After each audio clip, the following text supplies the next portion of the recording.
I have been working with MIT World Peace University for last 10 years. I am the program head for the marketing junior batch, and here I am with you to have a small interaction. So if you have any questions, please go ahead with it. A very good morning, ma'am. Good morning, Sheila. What do you think about COVID-19 has hit the education industry? Shreya, good morning. If you see, the education industry has definitely seen a drastic change in the way they operate. The COVID-19 has definitely created a different kind of an impact and also posing its own challenges, but it also has given a kind of different dimensions to how we can take up education. Now, since this is the new normal, there is no option that a lot of faculty all over the world, not only in India, they are trying to get online. But the difference between the Indian education system along with the Western education system, I can say, is they're already present on the virtual platform, but we are not that very savvy. If you talk about the schools, the government schools, the semi-private schools, government colleges, semi-private colleges, which are Jilla Parishad and all these things, they are not actually technically adapted to conduct online classes. But if you see the private sectors now, like since I belong to a management institute and a management kind of faculty, management do have their online systems in place, but then people in India are not used to conduct the classes online. So people are actually adapting. The educational fraternity are actually adapting to the new normal right from the platforms available, right from the tools that is available, right from understanding how they can use these platforms and tools in a creative way to engage those students who they cannot see or they fail to understand the failing technology. Many a time students have technical issues, they get disconnected, and as a faculty always have to ensure that their attention span and the attendance span is always intact. Unlike in the offline mode, it becomes more easy for a faculty to have a control and exercise this control. So along with learning this new technology, adapting to the new technology, getting your other kind of educational system in line and in sync with this new technology to ensure that the education is not interrupted and you're still ensuring that you are there. So it is a lot of preparation even for the faculty to engage on a virtual mode. Right from ensuring the attendance, ensuring the evaluation patterns, ensuring the span of attention of the student.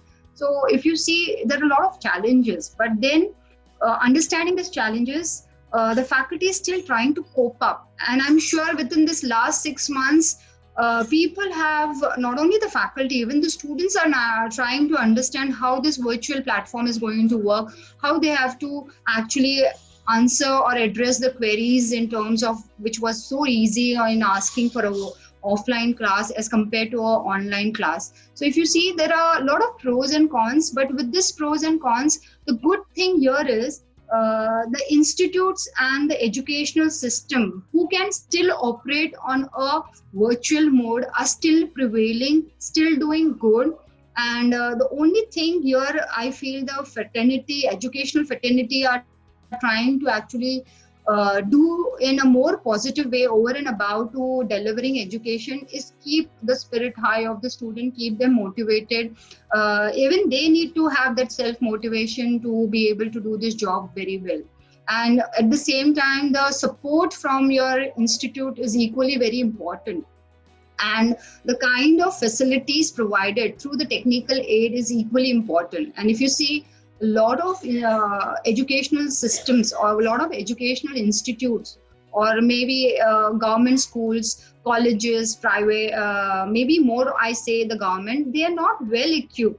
If I talk about kindergarten, it becomes very difficult for a kindergarten child to be glued to a computer screen for 1 hour. and the parents have difficult time, so there has to be a continuous monitoring by the parent. Unlike for a senior child, the child is all by himself. He understands, like now he has to get to online, he knows the system altogether. Here the parents is completely occupied over and about to doing their job, and their job might also be demanding. So I feel in a particular way it is good, but definitely in other ways it also has its own setbacks. But just like, a new evolution comes up, a new generation is adapting themselves. In the same way, this generation, this kind of pandemic is going to make people change their behavior and adapt to this new normal of being on the virtual platform. And definitely we hope that in future, once the virtual platform is over, people are actually wanting to get to the offline platform, and it has its own advantage. Okay, so that is one thing I would like to say as far as how it has affected the educational industry. And of course the government has got reforms in the way the education system is.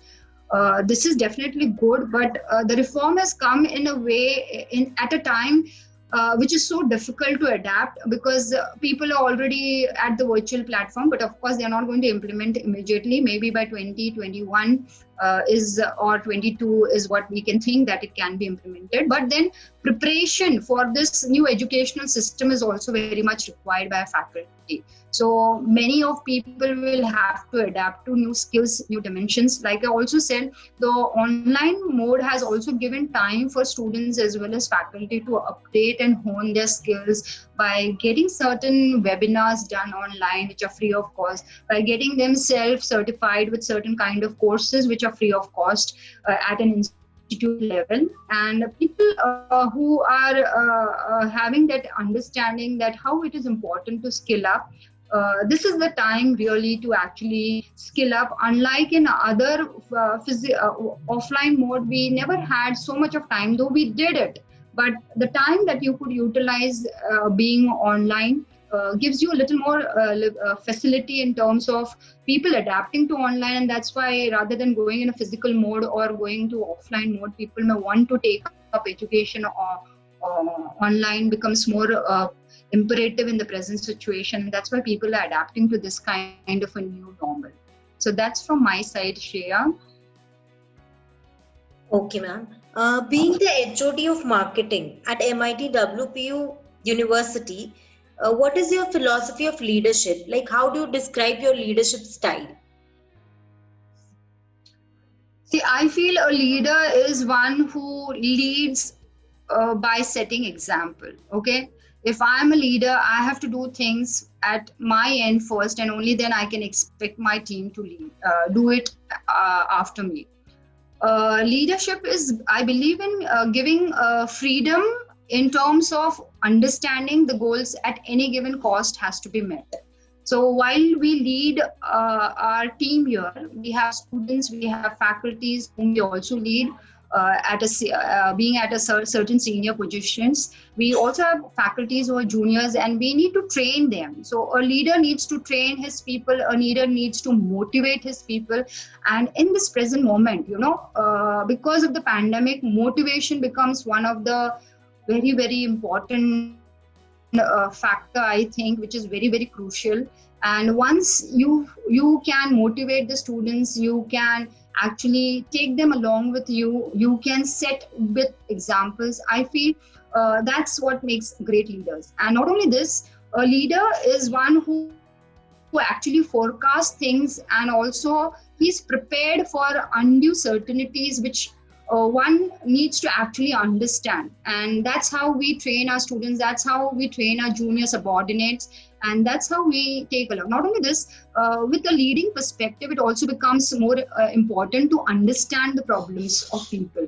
And that's how you can actually lead them in a way. First, you need to understand what are their difficulties, what actually keeps them behind in achieving their goals. And once that has been sorted out, people are all by themselves. A leader doesn't actually control things. He let people be free and try to understand their own kind of objectives, their problems, and try to overcome those problems and situations by having critical thinking and analyzing the situation and providing solutions rather than just being the part of the problem.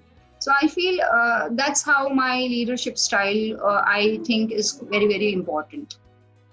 What are the benefits and career options after pursuing different courses from your department in future?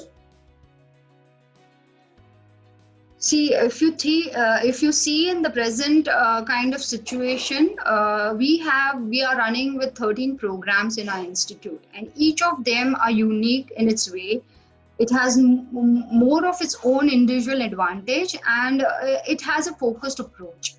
If you see, as far as marketing program is concerned, a marketing student is actually witnessing a different kind of encounters in terms of education he takes at MIT World Peace University. We have the different curriculum. Our curriculum is updated with the university, with the international standards as well as industry standards. We have our own academic advisory boards who are industry experts at the level of vice president, directors, VPs, and president of companies, where we do take insights from them and we see what is trending as far as the new skills is required by the industry or the new skills students need to hone, and we update a curriculum in line with that. So since we are not having a gap between what the industry expects and what we are delivering to the students, and we are not just delivering something which is on theoretical perspective. We have experiential learning by having rural immersion programs. We have experiential learning by having industry internship. We have experiential learning by having industry visits. We have international educational tours. We have national educational tours where we tie up with certain kind of institutes of repute, and our students take up certifications, workshops. They attend certain kind of guest lectures. We also conduct on a routine basis certain kind of certifications, training, workshops from time to time, which are very much important for the students. So with this, I feel we are not only doing this, we also have training and mentoring. We have business simulation courses where we train and groom the students to what the industry is wanting, to a completely prepared candidate who is looking for good career opportunities. We also have our alumni base, which is one of the very strongest for MIT World Peace University, and they are spread across the globe in different countries, in different cities, and they also help us from time to time in order to actually provide those support which is required by having mock GDPIs done, by counseling our students, by providing certain kind of training and guest lectures. We also have industry tie-ups which helps in terms of MOUs, which provide certain kind of field projects or MDPs and so on and so forth. So if you see, our student is completely prepared on a global perspective. And the good thing is our placements are centralized, and especially even in the present pandemic, I feel proud to say that we still were able to place lots of students during the pandemic, and our placement process is already started. And that's why the placements for us is definitely very good. And if you see the present situation, India has a strategic advantage. Even after post-pandemic, I feel the economy is still, though it is slowing down because of the pandemic, but trust me, tomorrow, once the pandemic is going to actually be over, the economy is going to reboom itself, and there will be a lot of job opportunities because India is one of the preferred destination for a lot of foreign investments, after knowing what is happening with China and how people see China as a different kind of a country, and the relationship of India with other Western countries are getting stronger. So I feel our country and our people, our young youth, need not be worried about what opportunities they get. They should be more worried about upgrading to the skills which are required by the industry. So it is just not honing and understanding the academic per se, but actually preparing yourself to face the world through the skills that you honed during this period of lockdown. Okay, so that is what my say is here. Ma'am, how do you plan on using the immense knowledge and experience you've gained over the decades being an integral member of this institute? See, planning is always there, and without planning, nothing works. Okay, planning is a part and parcel, I feel, of every person's life. People who fail to plan, they fail to actually achieve their goals. Even before the pandemic, our institute was well planned, and right when they realized that it will be a lockdown, our institute had already adapted to technical systems, technical platforms, and they also provided training to our faculty for using the technological systems, which actually added more value for us. Not only this, it also is very important for an individual person who is knowledgeable, who is literate, to actually understand what is he lacking and how he updates himself. So our faculty, whoever had those kind of flaws in terms, I would not say flaws, lacking the skills in terms of adapting to these systems, have actually taken up courses, have actually understood the new normal, and that's how we have actually grown up in terms of spells and bounds to be able to adapt ourselves to the new normal. So your support from your subordinates, the institute, your student support is equally very important. And to get the support from the students, you actually have to be good leaders who can make them understand, who can take them along with them. So that also is very crucial. And how you are updating and getting updated with the new normal is equally very, very important. And like I said, planning is very crucial for anybody. We need to plan before ahead of things, and it is just like a crisis situation. Even when we have crisis, we are well prepared in terms of any crisis which we may encounter in future, or we are prepared with that. And the good thing is here, we have a strong value system. Not only this, our students talk good about the institute.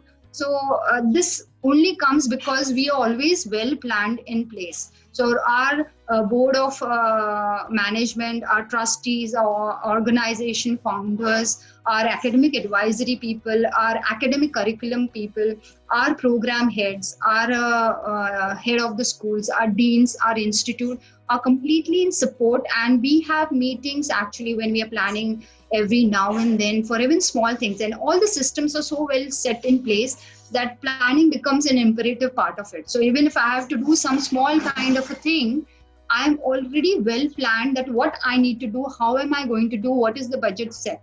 So I feel planning is the part of our institute. It becomes very important that we plan not only to overcome the new normal, but we also plan to update how we can do things better. And we do take examples of our previous plan in terms of the lacunas or the feedbacks we have got in terms of negativity, but we overwork on that so that we don't face the same problems in future. Because for any kind of business entity or any kind of educational system, they do have the pros and cons. So we learn from our mistakes and we overcome them in our next planning. And our planning also already helps us to actually find the lacunas and loopholes in order to avoid the mistakes. So I can say either ways that we are well planned and we do our planning in place before we actually take it to the next level. And we do review what we achieved once we are planned and we have achieved something, so that our evaluations are very much in place, so that we can have and go with a full throttle to plan for the next kind of events. And what is your opinion on the National Education Policy 2020? Wow. See, I have a mixed opinion, but nevertheless, I would just actually congratulate the government for the new educational policy. But the way we need to implement this educational policy is one thing which I really I have a lot of questions in mind, because in the present moment, there are a lot of things which the faculty also needs to update to the new policy system. The institute also needs to update to the new policy system. Again, I have my own reservations when they are saying, the government is saying that we can have the language with a student can prefer or he's comfortable. But when we take up these things in across the globes, when we take up the students within inter-states, language still will be a limitation. It's simple thing. My question here is, if a student from Maharashtra wants to go and work with a government organization which is fully fledged in south of India and their native language is Tamil or Malayalam, this student has learned something in Marathi and that students have learned something in their regional language. So there definitely is going to be a language barrier there. Not only this, there are certain, since we are more of a diversified culture, having waiving of the language is good in a way to make the student understand in the language per se. But when we talk about business, when we talk about working, when we talk about careers, when we talk about taking up jobs, people prefer, even the business people prefer the English as the most preferred language. So how the educational policy is going to, I don't know if they've thought about this, but these are my few concerns. These are just one or two concerns. There are many more concerns. But the good thing I would say is this is the right time that India has thought that we are just imparting education, which is not just theoretical now, but we'll be imparting education which will be having certain kind of inclinations in terms of skills building of our students of India. So that is one thing where the education system is working. We also have made research as a part of the education, which I feel is very much important and is required. Not only this, the kind of certification. So the student can go with his own self-pace with a limitation of whatever rules and regulations the government have laid down. They can have a diploma certificate, they can have a degree certificate. If they want to take a break and come back for education, they definitely can do that with certain criteria in place. So I feel this kind of educational policy has given more new opportunities, more new avenues, and definitely the Indian education system, with the help of the government, will be able to adapt to this new change and be prepared to actually work on the educational policy and guidelines the government has laid down for all of us. And I think it definitely is going to bring India to a forefront because we are leading with examples. We are seeing how our children are actually going to be adapted to the new skills and the new way of learning, and this definitely will give them more confidence, more knowledge in a way to choose a field that is of their area of interest, to have a mix of cross learning, which was lacking in the previous system, I felt. So a student who has an interest for history also has an interest for science and also has an interest for commerce. He can actually have cross learning in different kind of domains altogether, which makes a student more well prepared to face the global platform in terms of career aspects. So I feel the educational system is quite challenging, and I think the educational people or people who are in the educational industry will be eventually developing the ways to adapt to this new system based on the government rules and regulations from time to time. Ma'am, any suggestions that you would like to give to the current youth and the inspiring students? My suggestions to the current youth is, this is the right time to invest your quality time for learning new skill, for enrolling yourself in some kind of educational program,